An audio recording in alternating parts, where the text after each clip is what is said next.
Hey everyone, I am Rishabh Raj and इस video में हम बात करेंगे टाइप्स ऑफ सेविंग के ऊपर। तो हम total 14 types of saving cover करेंगे। तो जब भी हम ऐसे समझते हैं कि जब भी सेविंग्स आता है तो वहाँ पे एक चीज़ एसोसिएटेड होता है पर्पस, कि आप जो सेव कर रहे हो उसका पर्पस क्या है। तो अगर आप सेव कर रहे हो तो आप क्या प्लान कर रहे हो 2 साल बाद कार लेने का, या फिर आप फ्यूचर में बच्चों के एजुकेशन के लिए सेव कर रहे हो, या फिर आप ऐसे ट्रिप के लिए सेव कर रहे हो कि आप घूमने जा रहे हो, ऑल्दो अगर फ्रेंड आपके वैसे है तो वो लास्ट मोमेंट पे कैंसिल हो जाता है। Okay, that is a separate thing. तो हमेशा जब भी सेविंग्स आती है तो उसके साथ एक पर्पस भी एसोसिएटेड रहता है। तो मैं आपको 3 फैक्टर बताऊंगा जिस पे कोई सेविंग के टाइम पे हमें कंसीडर करना चाहिए। आप कोई भी सेविंग आपके सामने आए तो आप देखो ये 3 चीज़ है कि नहीं, फिर आप डिसाइड करो आपको उसमें सेविंग करना है कि नहीं। पहले आता है टाइम, फिर है टैक्स और फिर है रिस्क। तो टाइम क्या होता है कि अगर आपका पैसा 5 साल या 15 साल या 20 साल के लिए लॉक हो जाता है, आप पैसा डाल रहे हो, आप 5 साल तक उसे टच नहीं कर सकते हो, वो लॉक्ड हो गया, तो वो हो गया आपका टाइम बाउंड सेविंग। मतलब वहाँ पे आपकी टाइम बाउंडिंग हो गई। ये उन लोगों के लिए भी बहुत अच्छा है कि जिनको कि हाथ में खुजली होती रहती, भाई पैसा आया खर्च कर दो, हाथ में पैसा टिकता नहीं। मैं भी उनमें से हूँ। तो उनके लिए बेस्ट है कि आप पैसा डाल दो, आपका पैसा लॉक्ड हो गया, आप टच नहीं कर सकते और वो इवेंचुअली ग्रो करते रहेगा। नेक्स्ट है टैक्स। टैक्स में क्या है कि आप उस टाइप की सेविंग करते हो जहाँ पे आपको जो भी इनकम टैक्स आप पे करते हो उसमें आपको रिलीफ मिलता है, कुछ एक डिडक्शन मिलता है कि आपको जो भी इनकम टैक्स लग रहा है उससे थोड़ा कम पे करना पड़ता है अगर आप उस टाइप के स्कीम में सेव किए हुए होते हो। तो ये हो गया एक टैक्स वाली है। रिस्क, तो मैं रिस्क को ऐसे डिफाइन करना चाहता हूँ कि जहाँ पे भी आपको पता नहीं हो कि आपका परसेंट ऑफ रिटर्न कितना होगा, वहाँ पे आप समझो रिस्क इन्वॉल्व है। कहीं पे भी आपको किसी भी इवन गवर्नमेंट बैक जो सेविंग स्कीम है उसमें भी आपको कोई अश्योर्ड रिटर्न नहीं लिखा रहता कि आपको 8% मिल ही जाएगा, but on an average 7 to 8% ऐसा रिटर्न मिलता है गवर्नमेंट बैक, डिपेंडिंग ऑन आप किस स्कीम में सेव कर रहे हो। बट जहाँ पे भी आपको रिटर्न ऑफ मतलब रेट ऑफ रिटर्न नहीं पता है, वहाँ पे 5% भी हो सकता है, 10% भी हो सकता है, 20% भी हो सकता है, तो आप समझ जाओ वहाँ पे कहीं ना कहीं रिस्क इन्वॉल्व है। और ये तब आता है जब आपका पैसा मार्केट लिंक्ड होता है। मार्केट लिंक मतलब आपका पैसा स्टॉक मार्केट या ऐसे किसी भी सेगमेंट में जा रहा है, तो वहाँ पे हमेशा एक चीज़ लिखा रहेगा मार्केट लिंक्ड। तो ये आप समझ जाओ यहाँ पे आपका रेट ऑफ रिटर्न फिक्स नहीं है और वहाँ पे कहीं ना कहीं थोड़ा रिस्क इन्वॉल्व है। ठीक है, तो ये 3 फैक्टर है जो आपको कंसीडर करना है, टाइम, टैक्स और risk, before choosing any saving. अब इसके ऊपर मैं ये कैटेगराइजेशन बनाया हूँ जिसको कि हम 1 by 1 करके देखते हैं। एंड वन थिंग बिफोर कि हम उस सारे में जो चार्ट बनाया है उसमें जाएं, मैं आपको एक चीज़ बताना चाहता हूँ। इसके अंदर मैं किसी का भी कितना % ऑफ रिटर्न मिलता है, कैसे आप उसको ओपन कर सकते हो, वो सब मैं नहीं बताने जा रहा हूँ। इसमें मैं आपको ये बताऊँगा कितने तरह की सेविंग है, उसमें टाइम बाउंड है या नहीं, टैक्स सेविंग आपको मिलेगी या नहीं मिलेगी, और रिस्क कितना है। तो इसी 3 फैक्टर पर हम वो सेविंग को देखते हैं। तो अब चलते हैं स्क्रीन के ऊपर और देखते हैं। ओके, तो अब आ गए हम अपने स्क्रीन के ऊपर और हम पहले उन सेविंग्स को देखेंगे जिनके अंडर की लो रिस्क है, लो रिस्क और नेग्लिजिबल रिस्क। तो इसके अंदर अब 2 टाइप के हैं। एक टाइम बाउंड, मतलब गवर्नमेंट ने ऑलरेडी यहाँ पे टाइम डिसाइड कर दिया है कि आपका 5 ईयर्स, 10 ईयर्स, 15 ईयर्स के लिए पैसा लॉक्ड रहेगा, आप यहाँ पे टाइम नहीं चुन सकते हो। तो इसमें सबसे पहला आता है सुकन्या समृद्धि योजना। सुकन्या समृद्धि योजना में जिसके पास भी आप गर्ल चाइल्ड हैं, आप उनकी अकाउंट ओपन करा सकते हो और इसमें पैसा 21 ईयर्स के लिए लॉक्ड होता है। मीन्स जब आप 21 ईयर्स हो जाएगा तो आपको मैच्योर्ड अमाउंट मिल जाएंगे। 18 ईयर्स में भी आप एजुकेशन पर्पज़ से विथड्रॉ कर सकते हो। नेक्स्ट आता है PPF, which is public provident fund. Public provident fund में क्या है, आपका पैसा 15 ईयर्स के लिए ब्लॉक्ड होता है और इसमें भी आप 7 ईयर्स के बाद एक पार्शियल विथड्रॉल कर सकते हो। एक वॉलेंट्री प्रोविडेंट फंड भी आता है, जैसे आप PF करते हो, आपने जो भी एम्प्लॉय हैं, जो सैलरीड एम्प्लॉय हैं, उनका PF कटता है, तो जितना भी उनका PF होता है उसके अलावा आप अलग से एक VPF कर सकते हो, वॉलेंट्री प्रोविडेंट फंड, जो लॉक इन होता है, लॉक इन पीरियड होता है 5 ईयर्स का। 5 ईयर्स बाद आप इसे विथड्रॉ कर सकते हो। फिर नेक्स्ट चलते हैं हम लोग, ये है सीनियर सिटीजन सेविंग स्कीम और ये है प्रधानमंत्री वर्ण बंधन योजना।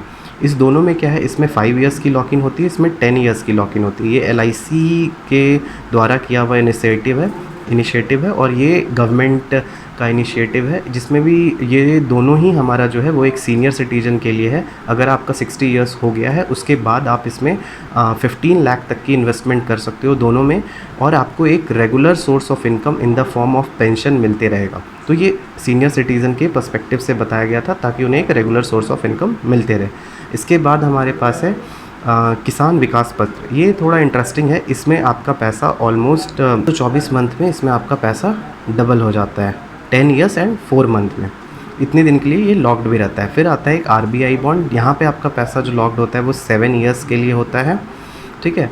और ये था हमारा लॉक इन पीरियड इन सारे टाइप्स ऑफ सेविंग में। अब अगर आप आते हो टैक्स के ऊपर, तो इस सब में आपको 80C के अंदर tax saving up to 1.5 lakh की मिलती है। बट ये जो केवीपी और आरबीआई बॉन्ड में टैक्सेबल है, इसका मतलब इसमें जो इंटरेस्ट अर्न होते हैं उसके ऊपर आपको टैक्स देना होता है।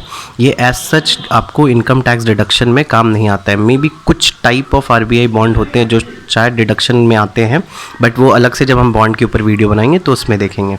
चलते हैं जो कि टाइम बाउंड नहीं है, जहाँ पे हम टाइम डिसाइड कर सकते हैं। सबसे पहला ये देसी है अपना एफडी, जहाँ पे आप मम्मी पापा सबसे एफडी के बारे में सुने होंगे। इसमें हम 1 साल 2 साल के लिए कर सकते हैं। इसमें आपको एक पेपर मिल जाता है जिस पे लिखा होता है 5% या 6% का आपको रिटर्न मिलेगा। तो 1 साल के बीच में अगर परसेंटेज बढ़ता है तो भी आप जितने परसेंट पे लिए हो उतना परसेंट आपको मिलेगा, ठीक है। तो ये हो गया एफडी। फिर एक आरडी है। आरडी में 2 होता है, एक पोस्ट ऑफिस आरडी और एक bank RD. Post office RD और एफडी में आपको टैक्स सेविंग मिलती है, बैंक आरडी में आपको टैक्स सेविंग नहीं मिलते। आरडी क्या है? एक रेकरिंग डिपॉजिट है। इसमें आप मंथली 3000 5000 की आरडी करा सकते हो जितना आपका मन है। इसमें जैसे आप फिक्स्ड एक टाइम पे करा देते हो 1 साल या 2 साल के लिए, इसमें हम वैसे ही मंथली कराते हैं। आरडी में भी ऐसा कुछ टाइम बाउंड नहीं है, लेकिन मिनिमम 3 मंथ के लिए होता है।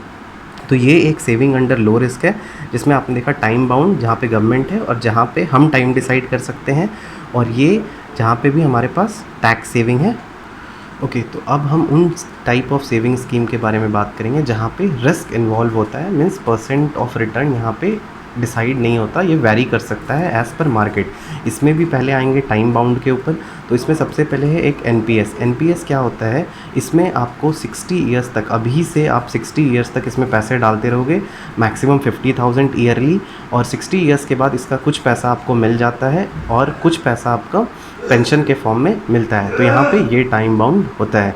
नेक्स्ट चलते हैं हम लोग ईएलएसएस। ईएलएसएस क्या है? Equity linked saving scheme. ये एक म्यूचुअल फंड का पार्ट होता है जिसमें कि आपको टैक्स सेविंग मिलता है। इसमें लॉक इन पीरियड आपका होता है 3 ईयर्स का। आप 3 ईयर्स के पहले उस पैसे को टच नहीं कर सकते हो। आपको दोनों ही एनपीएस और ईएलएसएस में टैक्स सेविंग मिलता है, लेकिन यहाँ पे एक डिफरेंस है जो मैं आपको बता देता हूँ। अभी तक जो भी हमने देखा उसमें हमें 80C के अंदर डिडक्शन मिल रहा था। एनपीएस का जो टैक्स सेविंग होता है वो अलग से हमें 80CCD के अंदर मिलता है। तो आप ये भी एक टैक्स सेविंग बहुत अच्छा फॉर्मेट है एनपीएस। नेक्स्ट हम चलते हैं जहाँ पे टाइम हम डिसाइड कर सकते हैं। इसके अंदर आता है म्यूचुअल फ़ंड। इसमें मैं आपको पहले बता देता हूँ क्या क्या है, और इसमें हम कंपेयर करके समझेंगे कि म्यूचुअल फ़ंड क्या है और शेयर मार्केट, गोल्ड ETF क्या है। हम इसमें कंपैरिजन के फॉर्मेट में समझेंगे। पे जो भी शेयर मार्केट, स्टॉक मार्केट, मतलब जो भी कंपनी हमारी स्टॉक मार्केट में लिस्टेड है, जैसे कि महिंद्रा है, या फिर आप ले लो L&T है, तो आप इन सब के अगर शेयर्स खरीदते हो उसका मतलब होता है कि आप इस कंपनी में पार्टनर बन गए 0.001% के या वॉटेवर। तो यहाँ पे आप डायरेक्टली एक डीमैट अकाउंट ओपन करते हो और खुद से आप डिसाइड करते हो कि आपको कौन सा शेयर लेना है, कितना शेयर डालना है, कितना पैसा डालना है। तो ये जो इन्वेस्टमेंट होता है ये स्टॉक मार्केट की हम खुद से करते हैं। इसी का एक काइंड ऑफ इन्वेस्टमेंट है म्यूचुअल फंड में। म्यूचुअल फंड में हम पोर्टफोलियो होता है जिसके अंदर कि हम पैसा इन्वेस्ट करते हैं। यहाँ पे ऐसा एज सच कोई लॉक इन नहीं होता, आप खुद इन्वेस्ट कर रहे हो, आपके ऊपर है आपको कब रिडीम करना है, नहीं करना है। म्यूचुअल फंड में भी एज सच कोई लॉक इन पीरियड होता नहीं है, बट हाँ 1 ईयर आपको रखना चाहिए। 1 ईयर ऑफ म्यूचुअल फंड का भी मैं आपको मतलब बता देता हूँ, इसमें बहुत मिसकंसेप्शन है। 1 ईयर मतलब कि अगर आपने जनवरी में कराया था और आपका 1 ईयर आप सोचोगे कि नेक्स्ट ईयर जनवरी में होता है, तो ये इसका मतलब नहीं होता है। मतलब अगर आपने जनवरी 18 में कराया था तो आपका जनवरी 19 में 1 ईयर हो जाएगा, ये मतलब नहीं है। आपके सारे इंस्टॉलमेंट का 1 ईयर होना चाहिए। मतलब आपने लास्ट इंस्टॉलमेंट जो दिया वो दिसंबर 18 में दिया था, राइट? तो आपका जो 1 साल पूरा होगा, मतलब आपका ये जो लास्ट इंस्टॉलमेंट है इसका 1 साल जब आपका होगा, मतलब नेक्स्ट ईयर दिसंबर 19 में, तब आपका म्यूचुअल फंड का 1 साल हुआ। तो ये चीज़ इसमें इम्पॉर्टेंट चीज़ था जो हमें ध्यान रखना पड़ता है। अगर आप इसके पहले निकालते हो तो इसमें एक 1% का एग्ज़िट लोड कटता है। वो आपका exit load in a sense उसे बस टर्मिनोलॉजी दिया गया है, बट 1% आपका इसमें डिडक्ट किया जाता है जो भी आप अर्न करते हो उसमें से, ठीक है। तो ये था हमारा म्यूचुअल फंड। इसमें 2 टाइप के म्यूचुअल फंड हैं, एक डिविडेंड है और एक ग्रोथ है। डिविडेंड में क्या होता है, जो भी आपका म्यूचुअल फंड है उसमें जो आपको पे आउट मिलता है वो 6 मंथ पे पैसा आपको ग्रो कर जाता है, कि रेगुलर इनकम होता है। यहाँ पे ग्रोथ में जब आप पूरा अपना म्यूचुअल फंड क्लोज़ करते हो फिर आपको पैसा आता है। ये टैक्स फ्री होता है, इसमें आपको टैक्स लगता है जो कि लॉन्ग टर्म और शॉर्ट टर्म कैपिटल गेन के टैक्स में लगता है, वो अगेन एक सेपरेट टॉपिक है, उसको अलग से समझेंगे। फिर एक ये बचता है हमारे पास गोल्ड ETF। तो गोल्ड हमेशा एक अच्छा सेविंग है, बट अगर आप गोल्ड ज्वेलरी या ऑर्नामेंट रखते हो तो उसमें हमारा मेकिंग चार्ज लगता है। मेकिंग चार्ज अगेन ये 4 to 5% तक जाता है। इन केस अगर आपकी हैवी डिज़ाइंस है तो ये 25% तक भी चला जाता है। तो इसीलिए गोल्ड के कॉइन या फिर ये सब प्रेफर किए जाते हैं, बट अगेन वहाँ पे सेफ्टी इश्यूज़ आ जाता है। तो इसीलिए एक पेपर गोल्ड है जो सबसे प्रेफरेबल होता है, जिसे हम ETF भी बोलते हैं, एक्सचेंज ट्रेडेड फंड। जैसे आप स्टॉक मार्केट में शेयर्स ट्रेड करते हो वैसे ही आप गोल्ड ETF भी ट्रेड कर सकते हो। तो ये सारा हमारा था सेविंग, जो कि हमारा रिस्क इन्वॉल्व करता है, मीन्स जो कि मार्केट से रिलेटेड है। NPS में भी जो आपका कुछ पैसा होता है वो इक्विटी में इन्वेस्ट किया जाता है, मीन्स इस स्टॉक मार्केट में, इसीलिए ये रिस्क के अंदर मैंने रखा है इसे। ये आपने चार्ट देखा, ये चार्ट आपको कहीं भी इंटरनेट पे नहीं मिलेगा, ये मैंने खुद से बनाया है on the basis of time, tax and risk.